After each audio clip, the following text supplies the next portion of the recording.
Plus prestigieux qu'une maison bourgeoise et moins élitiste qu'un château, l'hôtel particulier est un élément constitutif de la personnalité architecturale de Paris. Il raconte une histoire de la capitale et de son élite. Il est également un symbole du savoir-vivre à la française. Dans cette édition de Comprendre, nous vous proposons de découvrir les dessous de ces hôtels particuliers. Nous le ferons avec notre invité, Claude Mignot.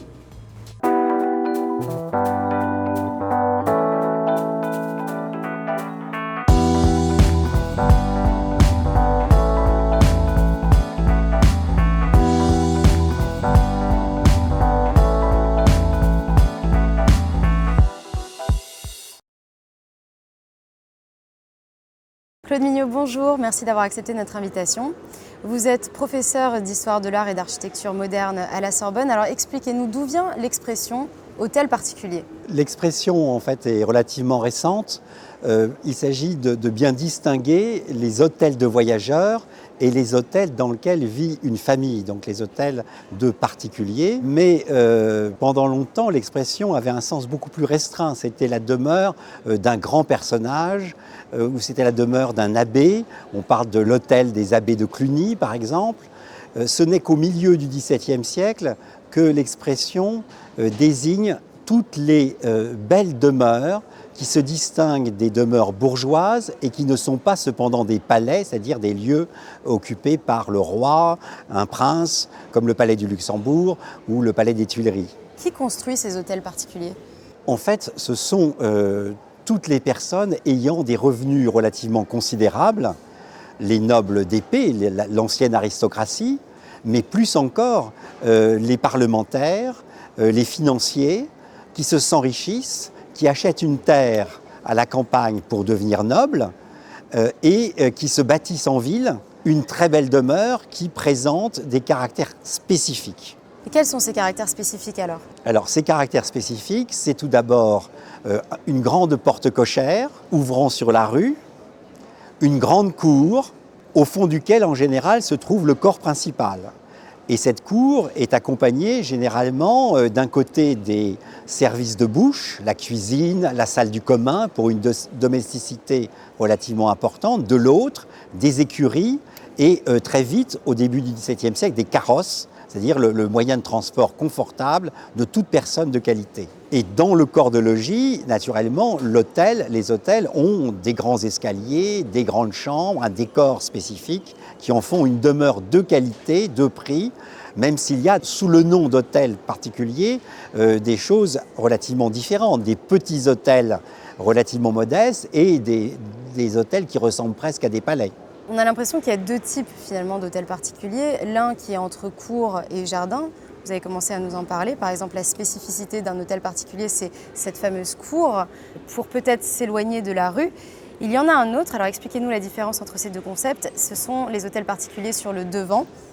Pendant très longtemps, les hôtels sont presque toujours justement loin de la rue, loin du bruit, loin de la populace, et trouvent surtout dans le cœur des îlots d'un Paris médiéval des espaces assez grands pour dessiner une cour, tracer un jardin et avoir justement ces espaces privés relativement importants avec une galerie où on peut se promener, une grande salle, etc. Ce n'est qu'au début du XVIIe siècle, et je pense que la place Royale, aujourd'hui la place des Vosges, a servi de modèle, qu'on prend goût à des constructions ayant leur corps principal d'abord moins sur rue que sur justement une place dégagée comme la place Royale ou sur un quai comme les hôtels de l'île Saint-Louis ou encore sur des rues très larges comme la rue de Richelieu ou la rue Saint-Antoine sur lequel se dresse par exemple l'hôtel de Beauvais.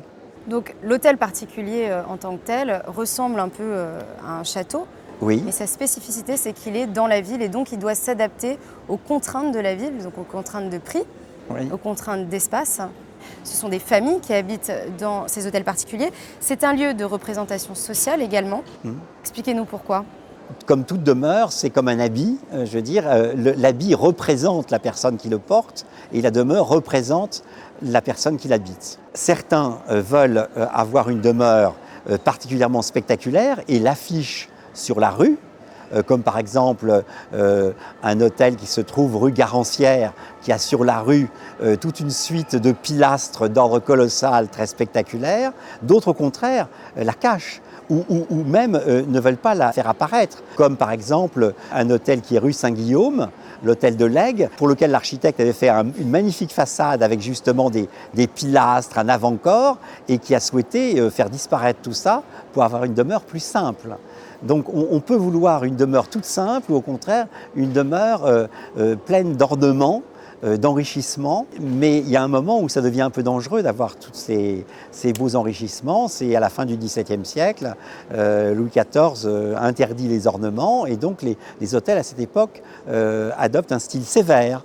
Et ensuite, après la Régence, au contraire, on verra des ornements, rocailles, envahir les façades, aussi bien sur rue que sur cour et que sur jardin.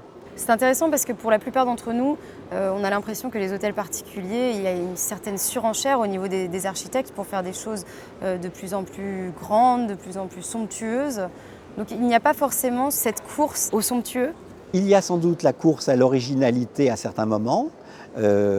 L'architecte Antoine Lepôtre a publié des modèles d'hôtels très spectaculaires, mais qui n'ont pas été bâtis parce qu'ils étaient trop extraordinaires d'une certaine manière. Hein. Mais inversement, on voit plutôt se répandre des formules particulièrement réussies. Les hôtels du Faubourg Saint-Germain, par exemple, se ressemblent beaucoup.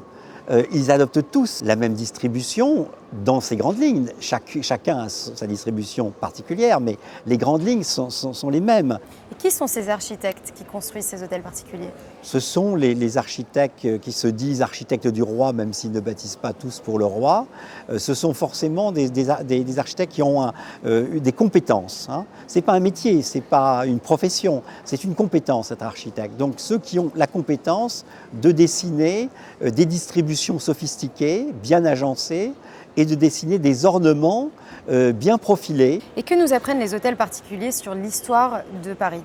D'une certaine manière, il reflète d'abord le déplacement de la résidence royale, qui est au Louvre, puis ensuite part dans le Marais à l'hôtel des Tournelles, puis revient au Louvre, puis va au Palais Royal.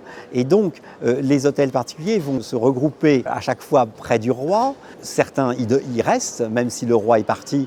Les hôtels restent là et donc donnent malgré tout une tonalité aristocratique à ce quartier, comme par exemple le quartier du Marais. Mais ils cherchent aussi des espaces libres où on peut bâtir sur de grandes parcelles. C'est ce qu'on fait par exemple derrière le Palais Royal, dans la seconde moitié du XVIIe siècle. C'est ce que l'on va faire au Faubourg Saint-Germain, le long de la Seine, le long des rues qui partent vers l'ouest, dans la plaine de Grenelle, et qui offrent beaucoup d'opportunités à ceux qui veulent bâtir de grandes demeures sans dépenser trop pour le terrain. Donc on vient de le voir, l'histoire des hôtels particuliers retrace une certaine histoire de la capitale, mais il retrace également l'évolution sociale des élites.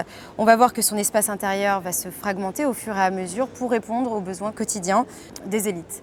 Expliquez-nous comment cet espace se fragmente au fur et à mesure.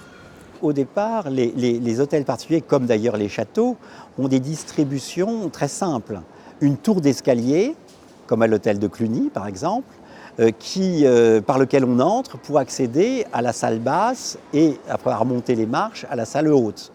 Et après la salle haute, on a une chambre, 2 chambres, un petit cabinet. Les choses sont simples. On va voir s'introduire dans cette distribution simple qui étonne les étrangers. Les Italiens qui viennent à Paris s'étonnent que même chez le roi, on entre par l'escalier au Louvre. À l'hôtel de Sully, on bute sur le mur des chiffres de l'escalier pour monter à l'étage. Donc rentrer sur un escalier, c'est une spécificité française. C'est tout à fait spécifique. Mais on va introduire dans les années 1630, et ça va devenir une règle générale, des vestibules, c'est-à-dire l'espace régulier, souvent très architecturé. C'est souvent là qu'il y a le plus d'architecture, des colonnes, des niches et des colonnes, enfin un espace comme ça très, très fort qui ouvre sur la cage d'escalier et qui crée avec la cage d'escalier un ensemble très spectaculaire d'accès à la grande demeure. Et on voit alors que l'espace va se codifier. Il y aura des espaces plutôt pour la vie privée et d'autres pour l'espace public, pour recevoir les invités. Quelquefois, on va avoir un salon, et puis 2 salons, 3 salons, pour des activités différentes, pour la conversation, les jeux, la musique. Donc on va diversifier ces espaces pour recevoir ces invités de façon différenciée. Il va y avoir une salle à manger aussi qui va s'introduire, qu'on laisse au rez-de-chaussée généralement. Et puis l'appartement lui-même, la chambre, va s'étoffer puisqu'elle est précédée d'une antichambre désormais, et que les cabinets et garde-robes qui l'accompagnent vont quelquefois se multiplier. Alors est-ce que c'est aussi une spécificité française, ce mélange entre le confort et la fonctionnalité? Les Français ont été très tôt très fiers de leur art de la distribution. L'appartement à la française, à la fin du XVIIe siècle, va devenir un modèle pour toute l'Europe, qui va adopter ces appartements avec ces espaces multiples, différenciés, avec ces corridors qui viennent contourner les pièces pour le service, ces petits réduits qui accompagnent les grandes pièces, ces buffets qui accompagnent la salle à manger, ces alcôves qui accompagnent la chambre. Et l'alcôve elle-même est accompagnée d'un oratoire, d'une petite salle de toilette, etc. Vous voyez ? Donc c'est vraiment la distribution de l'hôtel particulier qui est particulièrement française. Particulièrement française. Mais l'hôtel particulier en tant que tel existe également dans le reste de l'Europe. Les mots sont différents. À Rome ou à Florence ou à Venise, on parle de palazzo, ou de palazzetto, de petit palais. Mais malgré tout, la différence de mots correspond aussi à une différence de forme. Le palais génois, le palais vénitien, le palais romain et florentin ont évidemment des espaces beaucoup plus vastes, beaucoup plus d'antichambres qui se succèdent, tout identiques, sans justement cette différenciation qui caractérise les espaces français plus intimes. Alors Monsieur Mignot, quand est-ce qu'on a arrêté de construire des hôtels particuliers à Paris ? Les derniers hôtels superbes de Paris datent de la Belle Époque en quelque sorte. Le Palais Rose de Bonny de Castellane, c'est au moment où les grandes fortunes et la manière de vivre du 19e siècle continuent d'exister. Après la guerre 14, c'est autre chose. Ceux qui ont besoin d'avoir des résidences de ce genre se tournent vers d'anciennes demeures. La guerre a produit beaucoup de faillites, de ruines, etc. Donc il y a des hôtels qui changent de main. On va désormais investir plutôt d'anciens hôtels que l'on va adapter au goût du jour. Donc les hôtels particuliers ont survécu par exemple à la Révolution ? Effectivement, après la Révolution, on continue de bâtir de nouveaux hôtels particuliers dans le style directoire, en quelque sorte. L'hôtel de Bourrienne, par exemple, qui date de 1789 et qui qu'on achève dans les années 1799, c'est un chef-d'œuvre, un hôtel encore entre mains de particuliers. Les grands hôtels éclectiques, comme l'hôtel Gaillard, par exemple, place du Général Catroux, qui est un hôtel absolument superbe. On a bâti des hôtels éclectiques magnifiques, l'hôtel de la Paiva sur les Champs-Élysées. Donc on a construit encore beaucoup d'hôtels particuliers au XIXe siècle, en parallèle au nouveau genre qu'est l'hôtel de rapport. Les hôtels de rapport de première classe offrant des appartements aussi confortables, aussi superbes qu'un hôtel particulier, mais de plein pied. Les services étant au même niveau que les pièces de réception. On peut avoir des appartements d'hôtels de rapport, de première classe, de 200 mètres carrés, 300 mètres carrés, donc une surface correspondant à un hôtel particulier. Et que sont devenus les hôtels particuliers alors à Paris ? Alors, il y a plusieurs phases. À la Révolution, la plupart des hôtels sont saisis parce que les nobles ont émigré, sont condamnés à mort, et donc leurs biens sont saisis. Et ils sont soit utilisés pour des usages publics, soit ils sont vendus. Les hôtels du Marais ont été pour beaucoup rachetés par des artisans, des manufacturiers qui installent de petites manufactures dans les jardins, qui entresolent les étages. Et tout ce qui s'est passé dans les années 1960-70 a été de reconquérir ces hôtels particuliers, d'évacuer la fonction industrielle et de restaurer et rendre à ces hôtels leur fonction d'habitation, souvent, qu'ils avaient à l'origine. Beaucoup d'hôtels particuliers sont devenus des lieux publics. Oui. Est-ce que c'est une façon aussi de le garder dans le patrimoine de la France ? Ça a été une façon, effectivement, de conserver ces hôtels. Beaucoup sont dans des ministères, des mairies, des musées. Combien d'hôtels particuliers existent encore à Paris ? Je crois que Alexandre Gady compte 400 hôtels particuliers à Paris. Le nombre est peut-être à augmenter, mais au moins 400 qui gardent leur caractère d'hôtel particulier. Oui. Écoutez, Claude Mignot, merci beaucoup d'être passé sur le plateau de Comprendre. Je vous remercie. Merci à tous d'avoir suivi cette émission et à très bientôt.